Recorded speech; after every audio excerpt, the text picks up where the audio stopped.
Shalom, shalom, votre serviteur Mario Moshe, bénédiction en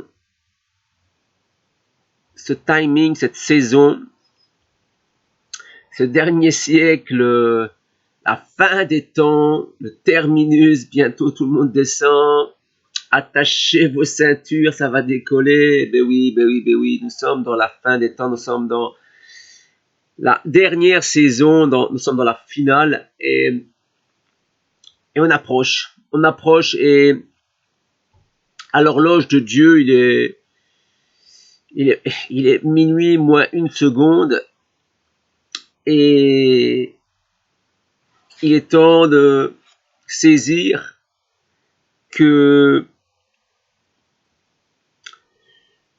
il va falloir être ferme, costaud, solide, des guerriers, des enfants préparés à accepter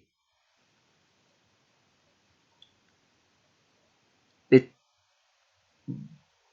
supporter ce qui s'en vient, c'est-à-dire les temps les plus difficiles. Comme il n'y en a jamais eu auparavant, jamais.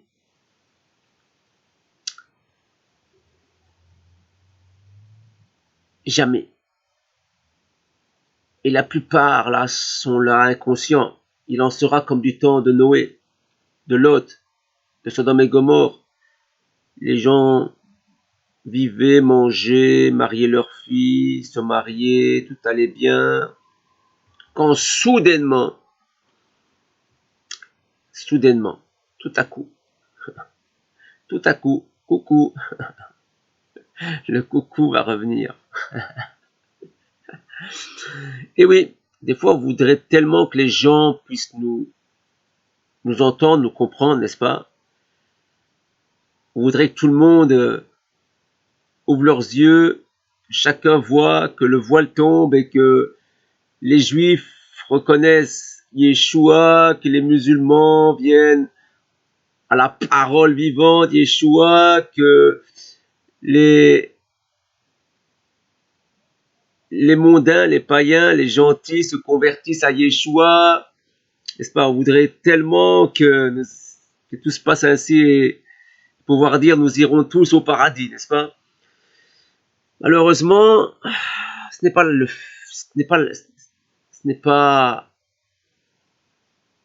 ce qui va arriver.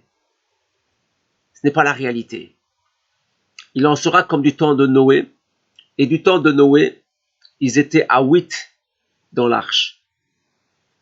Des millions ont été noyés. Du temps de Lot, Sodome et Gomorrhe, il n'y en a que 3 qui ont été sauvés. Lot et ses 2 filles. Des milliers sont morts brûlés.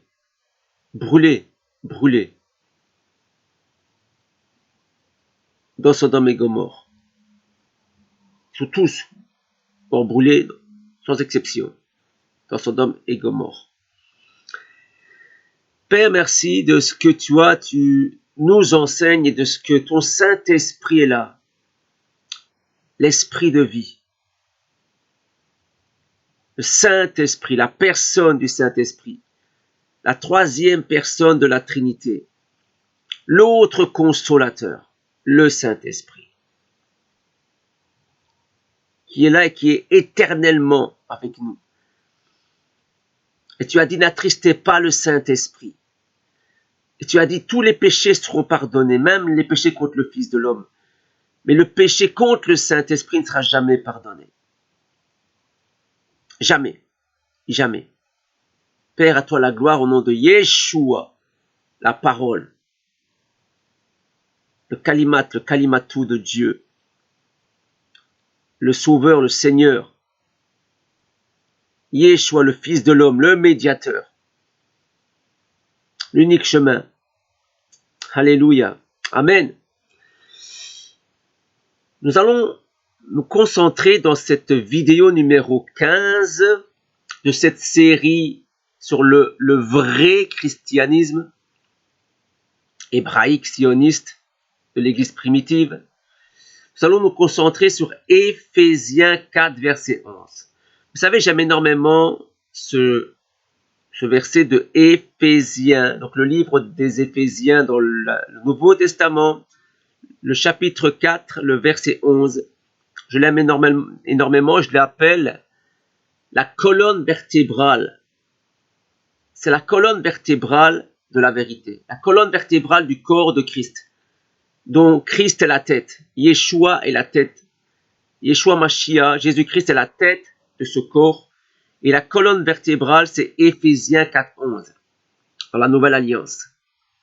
Et j'ai beaucoup enseigné là-dessus dans mes vidéos que j'avais fait sur Facebook.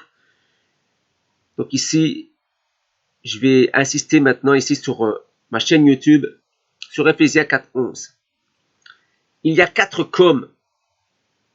Rien que ça dérange le christianisme romain. Il y a 4 comme et pas 5 ministères. Donc il n'y a pas 5 ministères, mais 4 comme et 4 offices. 4 offices. Donc non pas 5 ministères, mais 4 offices. Vous savez, en réalité, quand on parle de ministère, c'est toute l'Église corps de Christ baptisée du Saint-Esprit. Donc c'est des milliers, des millions de ministères pour administrer. Il y a plusieurs dons dans un seul être humain, plusieurs onctions, soit des manteaux pour administrer, donc plusieurs ministères dans un seul être humain. Mais Éphésiens 4, 11 nous parle de 4 offices, comme les 4 évangiles, les 4 points cardinaux. Les 4 évangiles, Matthieu, Marc, Luc, Jean. Matthieu, qui nous présente Yeshua, Jésus en tant que roi, donc le lion. Marc, qui nous présente Jésus, Yeshua en tant que serviteur, donc l'image du bœuf, l'évangéliste, pendant que Matthieu, le lion, c'est l'apôtre, l'image de l'apôtre. Luc nous présente Yeshua, Jésus en tant que fils de l'homme,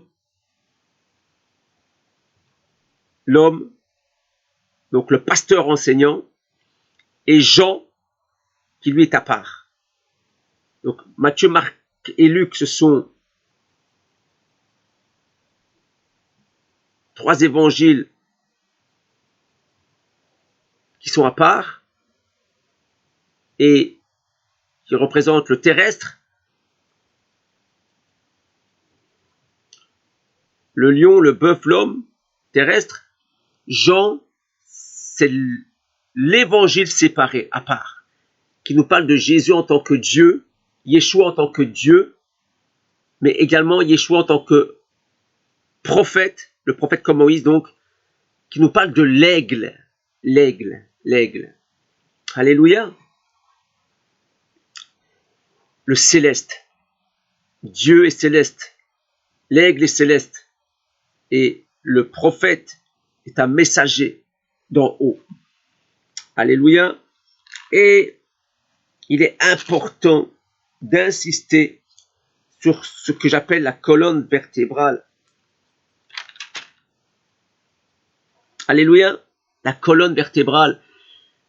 4 offices. L'apôtre. La face de lion. Le prophète, la face d'aigle. L'évangéliste, la face de bœuf. Et le pasteur enseignant, la face de l'homme. Dans Ézéchiel, chapitre 1, dans l'Ancien Testament, le prophète Ézéchiel, chapitre 1, le verset 5. Ézéchiel 1, 5. Au centre encore apparaissaient 4 êtres vivants. 4 êtres vivants, dont l'aspect avait une ressemblance humaine. C'est ce qui représente les 4 offices. 4 êtres vivants, l'aspect humain, 4 offices. Chacun d'eux, verset 6, Ézéchiel 1, verset 6, chacun d'eux avait en plus 4 faces. Et chacun avait 4 ailes. 4 ailes, comme les chérubins.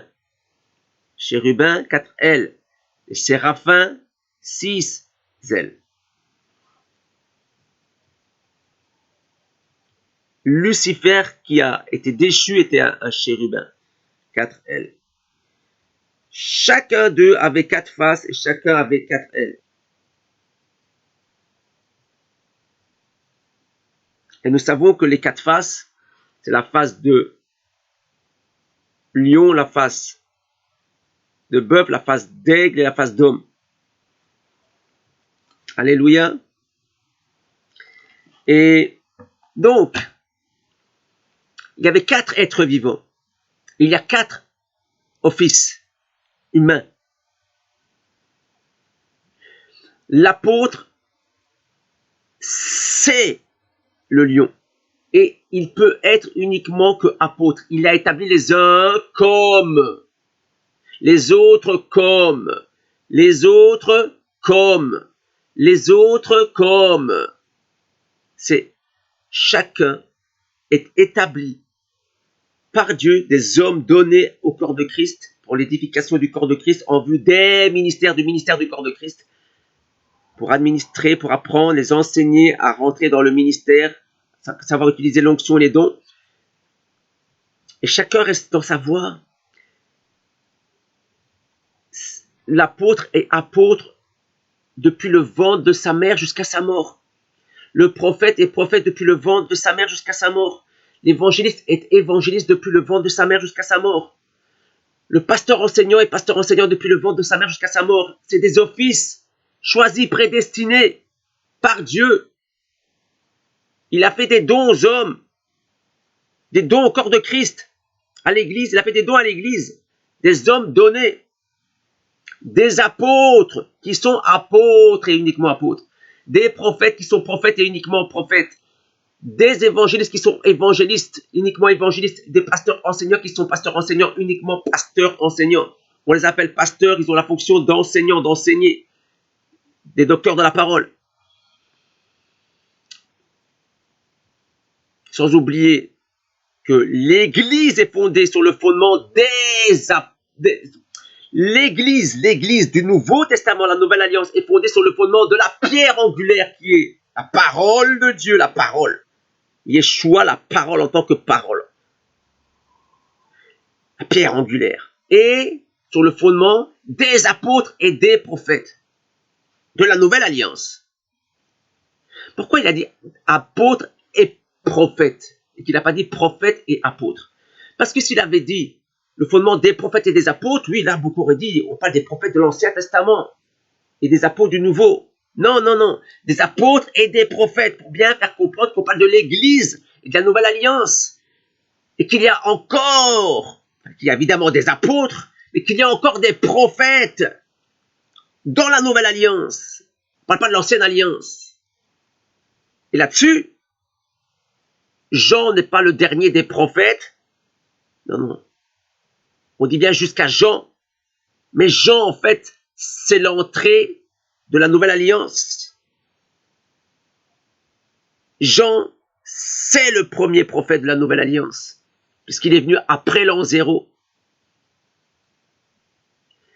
Et Yeshua, le Fils de l'homme, il est bien le Fils de l'homme sur la terre. Sur la terre, Yeshua était le Fils de l'homme. Sur la terre, Yeshua était le Fils de l'homme. Il est venu en tant qu'homme. Il a dit à Pilate, si mon royaume était vraiment de ce monde, alors mes anges auraient combattu pour moi. Il fait comprendre que là, il est en tant que prophète. Parce que son royaume, le royaume de Dieu, là,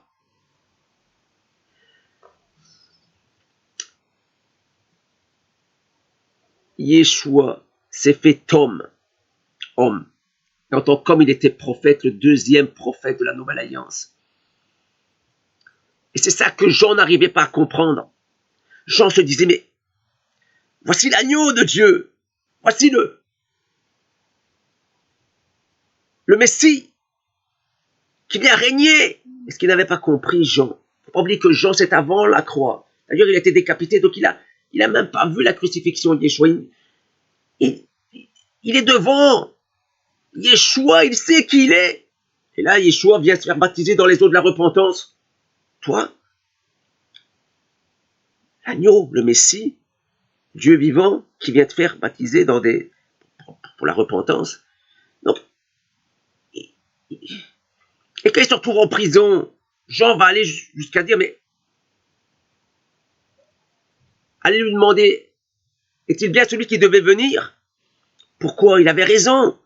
Et Yeshua avait compris, parce qu'il y avait deux personnages, il y avait le Fils de l'homme et le Fils de Dieu. Mais là, il est venu en tant que prophète. Il est venu en tant qu'homme, prophète, qui devait souffrir. Le Yeshua qui devait souffrir et être crucifié. À pas confondre avec le Yeshua qui va revenir dans un corps glorifié pour régner. Ok? Tout ça pour vous dire qu'il y a encore des prophètes. Et jusqu'au fameux prophète, les deux témoins de Apocalypse 11, verset 3, deux prophètes. Des offices de prophètes. Il y a des offices, il y a sur terre des offices de prophètes. Les quatre coms, revenons aux quatre coms. L'apôtre est seulement apôtre. Le prophète est seulement prophète. L'évangéliste est seulement évangéliste. Le pasteur enseignant est seulement pasteur enseignant. Et chacun doit rester dans son rayon.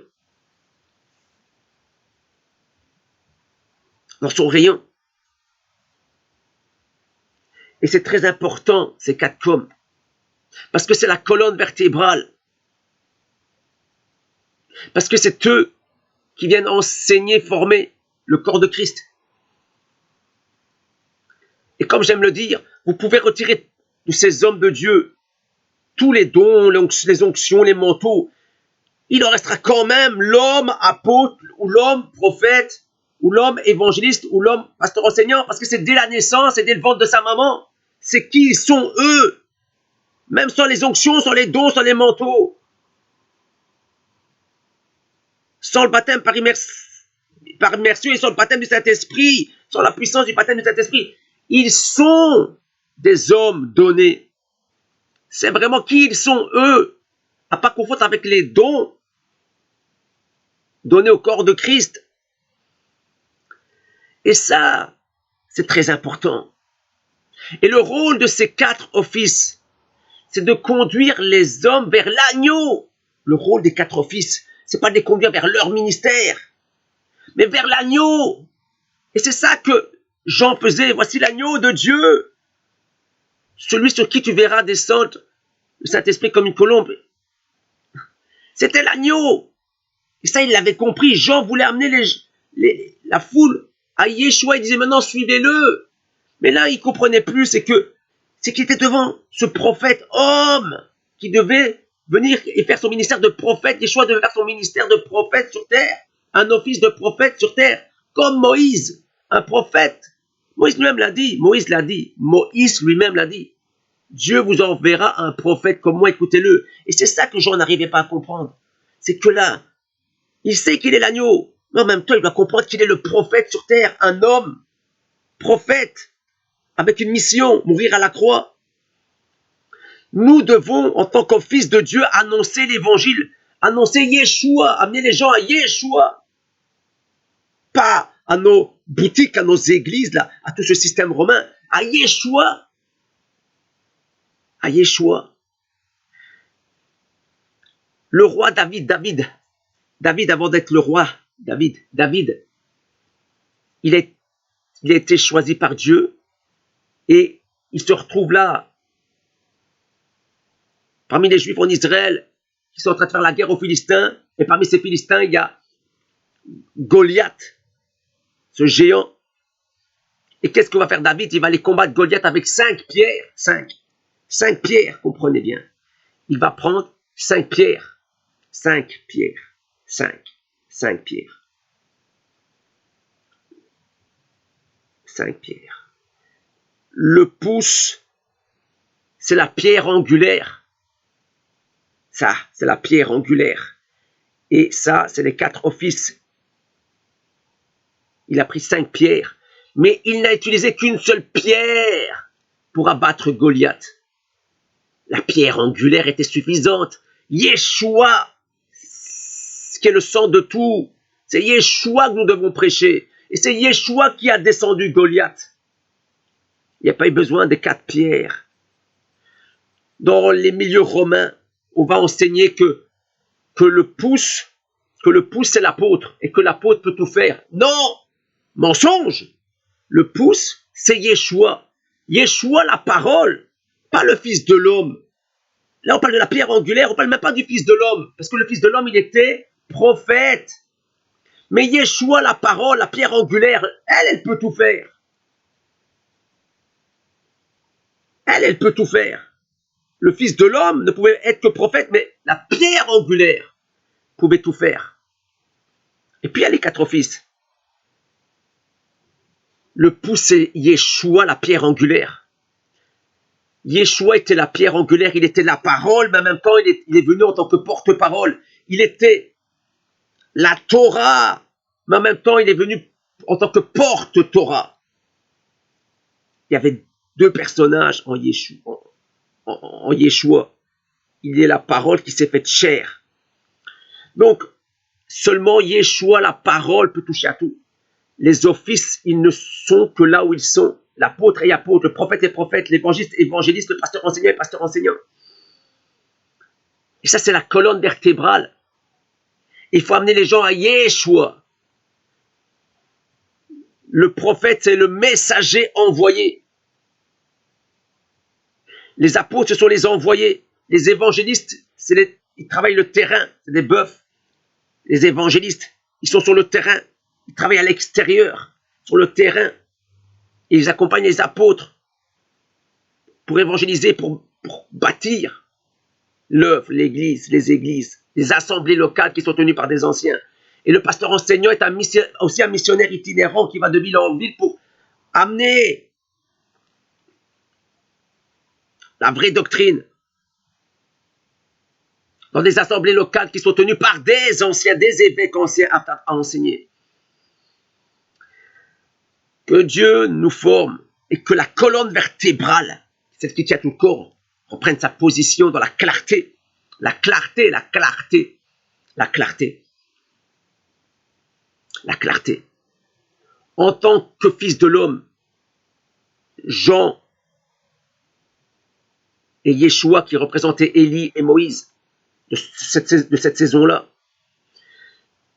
c'est eux qui ont formé les apôtres. Les apôtres ont été à l'école de l'agneau, mais du prophète Yeshua, fils de l'homme, et de Jean.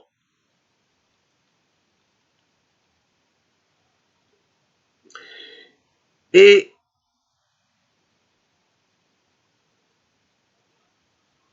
donc c'est très important de comprendre tout ça.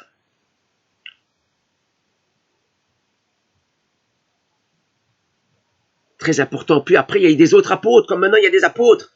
Et Paul était parmi ces apôtres, comme on voit maintenant, un apôtre différent, parce que Paul avait reçu par révélation. Il n'a pas été 3 ans et demi avec Yeshua.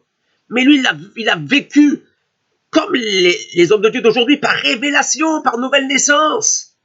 Moi, je vous enseigne par nouvelle naissance. Je n'ai pas été 3 ans et demi avec Yeshua sur terre. Mais l'apôtre Paul enseignait par révélation. Il disait, j'ai reçu par révélation ce que je vous enseigne, mais il ne faut pas oublier qu'en même temps, il avait grandi dans cette Torah. Cette Torah. Et c'est pour ça que les autres apôtres avaient à ce moment-là du mal de comprendre et d'accepter l'apôtre Paul. Parce que pour eux, les autres apôtres, il fallait avoir passé 3 ans et demi avec Yeshua. Ils ne comprenaient pas cette puissance de la révélation, cette puissance de la conversion qu'a vécu Paul. Et qui avait reçu la puissance du Saint-Esprit. Et par révélation, il enseignait. Surnaturellement, il enseignait. Tous les épîtres de Paul. Pratiquement la moitié du Nouveau Testament, Paul. Le grand Paul. Par révélation. Et à la fin, les apôtres ont dû comprendre et ils se sont associés. Ils ont dit, ok, Paul, on a compris. Et ils ont dit, nous irons vers les juifs, toi tu iras vers les non-juifs. Parce qu'en même temps, Paul était juif et romain. Donc vous imaginez qui était Paul. sa fierté, sa force. Il était juif, mais en plus il était romain. C'était un waouh, oui, un costaud. Et maintenant, il faut comprendre que ces 4 offices-là doivent retrouver leur position sur terre. Dans une véritable église, c'est des itinérants missionnaires qui vont de ville en ville. Ils ne peuvent pas s'occuper d'une boutique avec une étiquette. Ils n'ont pas le temps de s'occuper d'une assemblée locale. C'est des itinérants. Les églises locales, ce n'est que pour les anciens. Et il n'y a pas d'étiquette, il n'y a pas de boutique. C'est les églises de Christ. Oh mais là, non, nous, on veut notre boutique, on est les bishops et on protège notre boutique. Hein. C'est notre boutique. Non, c'est pas ton église, c'est les assemblées. Oui, là c'est ton église, c'est ton ministère, c'est toi. Mais la vraie église primitive, c'était les églises de Yeshua. Et donc, ils n'avaient pas de crainte de mettre des anciens, de laisser, parce que c'était pas leur boutique. Donc, chaque assemblée locale avait des anciens, et eux, maintenant, les offices, ils restaient libres. Ils voyageaient, continuaient. Ils ne voulaient pas s'approprier des boutiques avec leur nom. Ma boutique, ma dénomination, venez chez moi, venez dans ma maison à moi, mon restaurant. Il y en a un qui m'a dit, on ne construit pas un restaurant en face d'un autre restaurant. C'est ça les boutiques des restaurants. L'œuvre de Dieu. Mais prions qu'il y ait des assemblées locales dans chaque maison, que dans une rue, il y ait au moins 20 maisons avec des assemblées locales à l'intérieur, dirigées par les anciens de la ville, de localité, sous l'autorité des anciens, pour surveiller. Et cette Torah, elle est venue vivre en nous. Yeshua, la Torah en nous. La loi, nous la vivons à l'intérieur. Nous vivons la loi. La loi, elle est vivante, elle est en nous, la loi. Nous vivons la loi. Mais la seule différence, c'est que nous n'obéissons pas à la loi, mais à la grâce. Les Juifs étaient soumis à la loi, ils étaient soumis à la Torah, ils obéissaient à la loi, ils obéissaient à Moïse, ils refusaient d'obéir à Yeshua, comprendre la grâce. Mais nous sommes sous la grâce. Et nous vivons la loi. Mais nous ne sommes plus esclaves de la loi. La loi, c'est la Torah écrite sur des pierres. Et la parole écrite est une parole de mort. Mais Yeshua est venu en nous par l'Esprit. Et la Torah, elle est vivante et elle est vie par l'Esprit. Et par la grâce, nous pouvons maintenant la porter sans qu'elle soit une condamnation parce que nous sommes sous cette grâce. Mais nous vivons la loi. Nous pratiquons les 10 commandements. Nous pratiquons les commandements en nous parce que la Torah est en nous. Et c'est ça la crainte de Dieu, c'est ça. La loi a toujours été là. Appelez-la la loi de Moïse, appelez-la la loi morale du temps d'Abraham. La loi divine, elle a toujours existé. Mais il y a toutes des étapes jusqu'au moment où la loi elle-même est descendue. Yeshua, vivre en nous, et plus sur des tables mortes. Il n'est pas venu abolir, mais accomplir, et nous devons obéir. Mais en étant sous la grâce, nous devons nous obéir au commandement, mais on est sous la grâce. Et c'est cette grâce qui nous protège, parce que le sang de Jésus nous protège. C'est ça la différence. Et c'est ça que nous avons accepté, que les Juifs n'arrivaient pas à accepter, qui sont restés dans la Torah, qui sont restés dans la loi, parce qu'ils sont voilés. Et ce voile est ôté quand Yeshua la grâce. Et du temps de Moïse, il y avait Moïse et il y avait Aaron. Et Aaron était était sacrificateur.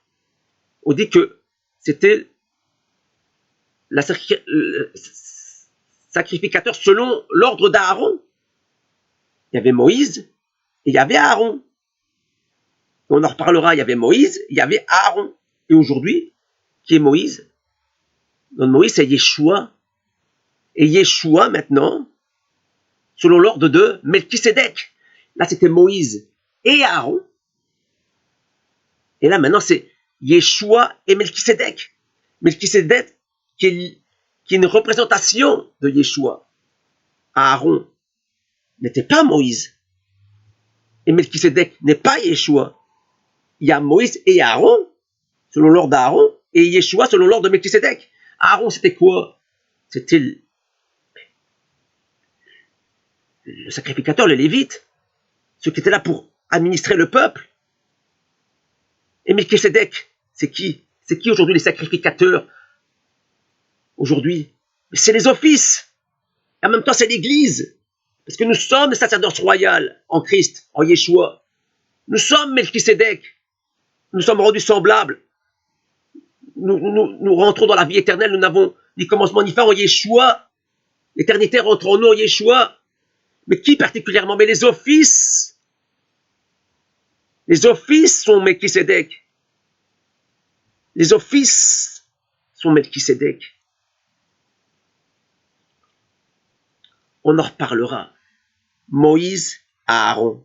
Moïse selon l'ordre d'Aaron. Yeshua selon l'ordre de Melchisédek. Melchisédek, ça représente l'Église. Ça représente l'Église qui vient avec le pain et le vin. Mais l'Église, le pain et le vin en mémoire de qui? De Yeshua. Melchisédek est venu avec le pain et le vin. C'est l'Église qui vient avec le pain et le vin. Melchisédek, c'est l'image de l'Église, c'est particulièrement l'image des offices. Et Abraham a donné la dîme à qui? À Melchisédek. La dîme, c'est pas la loi de Moïse. Appelez-la la loi de Moïse, appelez-la la loi morale. C'est plus que ça, la dîme. La dîme, c'est une institution divine, comme le mariage. Le mariage est une institution divine. Et la dîme est une institution divine qui a toujours existé depuis le temps d'Abraham, depuis tout le temps, parce que la loi, c'est Yeshua qui s'est fait chair. Il y aurait tellement de choses à dire. Réécoutez cette vidéo au moins 5 fois. Cette vidéo numéro 15. Évidemment que la dîme est toujours d'actualité. Le mariage, c'est important le mariage. On pourrait dire que c'est obligatoire. Maintenant, Dieu nous laisse libre. J'ai mis devant toi la vie, j'ai mis devant toi la mort. Et la dîme, appelez-la ce que vous voulez, mais j'ai mis devant toi la vie, devant toi la mort. C'est des institutions divines. Divines. On parlera sur la dîme. J'avais fait un songe où Dieu m'a parlé sur la dîme. Et il m'a dit, il faut enseigner la dîme. Et ça parlait de plusieurs versets de la Bible qui parlaient justement de la dîme. Et dont un verset particulier qui était Jacques 5, verset 4. Le fameux Jacques 5, verset 4 qui m'a secoué tellement fort dans ce rêve. Le Jacques 5, verset 4 qui m'a tellement secoué.